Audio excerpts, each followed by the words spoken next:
आदेश। जय श्री महाकाल।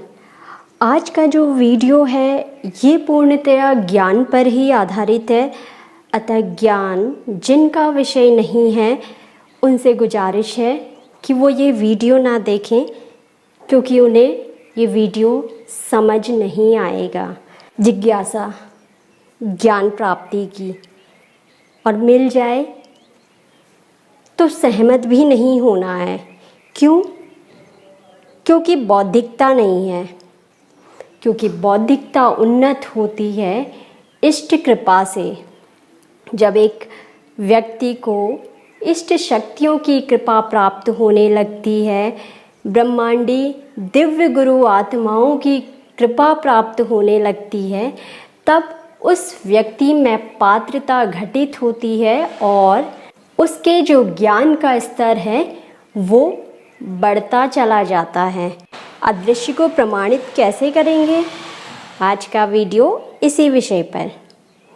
प्रमाण है, हर विषय का प्रमाण है, हर अदृश्य का प्रमाण है बौद्धिकता।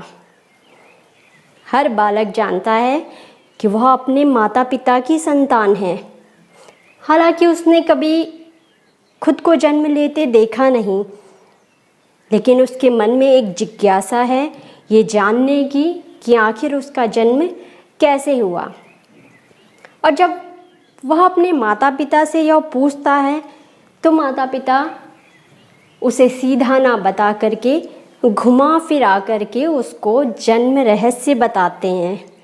ये बात सभी को ज्ञात होगी, क्योंकि अक्सर सभी के साथ में ये घटित होता है।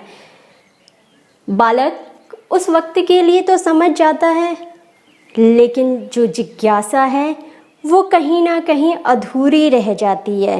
लेकिन एक निश्चित बौद्धिकता स्तर पर पहुंचने के बाद वो बालक कभी भी अपने माता पिता से यह नहीं कहता कि मुझे इस बात को प्रमाणित करके दिखाओ कि आपने मुझे कैसे जन्म दिया, क्योंकि वह उस स्तर को प्राप्त कर लेता है जहाँ वह यह जानने लगता है कि एक बालक का जन्म कैसे होता है। मेरी बात को गौर से सुनिएगा। क्यों नहीं पूछता? क्योंकि उसका बौद्धिकता स्तर बढ़ जाने के कारण वह ये जानने लगता है कि बालक का जन्म कैसे होता है।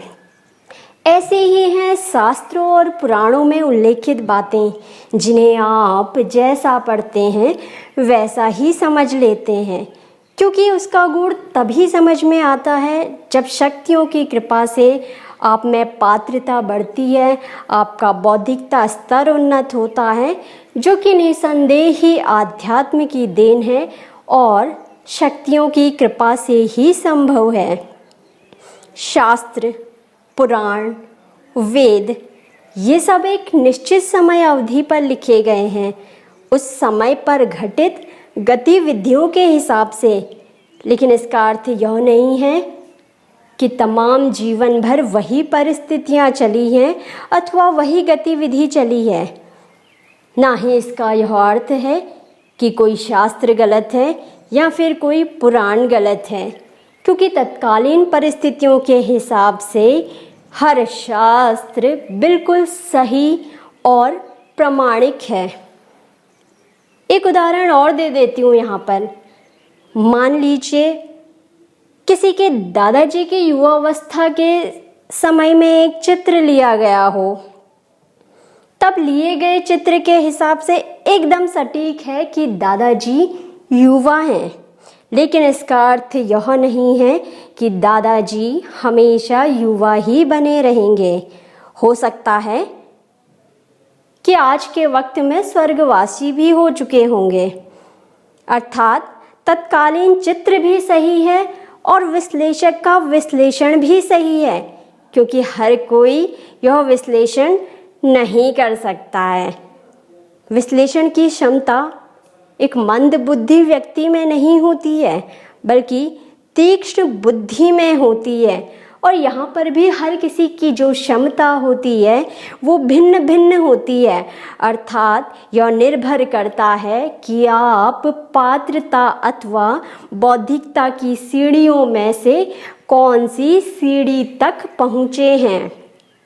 ऐसे ही हमारे जो पौराणिक ग्रंथ हैं रामायण और रामचरितमानस, रामायण जो कि महर्षि वाल्मीकि द्वारा रचित है और रामचरितमानस जो कि गोस्वामी तुलसीदास जी द्वारा रचित है।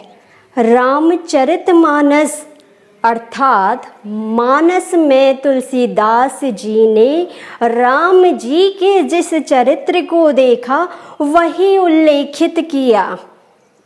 अगर हर कोई वो रहस्य जान जाता तो हर कोई गोस्वामी तुलसीदास बन जाता। और आज ये रहस्य जानने के बाद भी कोई गोस्वामी तुलसीदास जी नहीं बन सकता। फिर यदि कोई ये कहे कि राम जी का चरित्र ऐसा नहीं है तो उसे पहले वो पात्रता स्तर अर्जित करना होगा जो कि गोस्वामी तुलसीदास जी ने किया था, तभी वो उस रहस्य को जान पाएगा जो कि गोस्वामी तुलसीदास जी ने ना सिर्फ जाना बल्कि वर्णित भी कर दिया। एक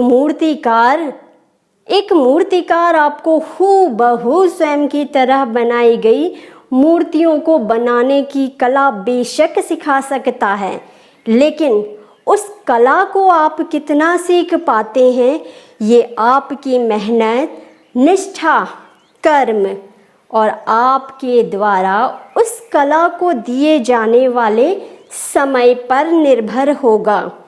ऐसा नहीं है कि आप कभी उस मूर्तिकार जैसी मूर्ति नहीं बना सकते, बिल्कुल बना सकते हैं। संभवतः आप उससे भी अच्छी मूर्ति का निर्माण कर सकते हैं, किंतु जब तक आप उस मूर्ति का निर्माण करना सीख पाएंगे तब तक मूर्तिकार की कला और भी उत्कृष्ट हो चुकी होगी।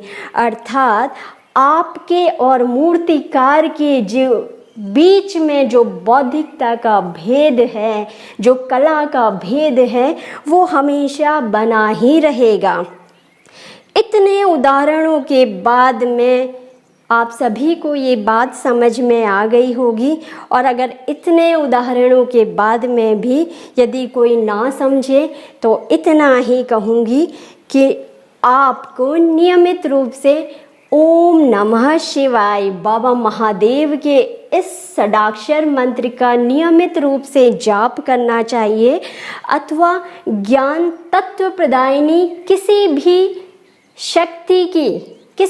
इष्ट शक्ति की उपासना करनी चाहिए, ताकि आप में भी वो ज्ञान घटित हो, इन इष्ट शक्तियों की कृपा आपको प्राप्त हो सके, बाबा महादेव की कृपा आपको प्राप्त हो सके, जिससे कि आपकी बौद्धिकता का स्तर बढ़ सके और आप किसी भी विषय को आसानी से समझ पाए। आदेश। जय श्री महाकाल।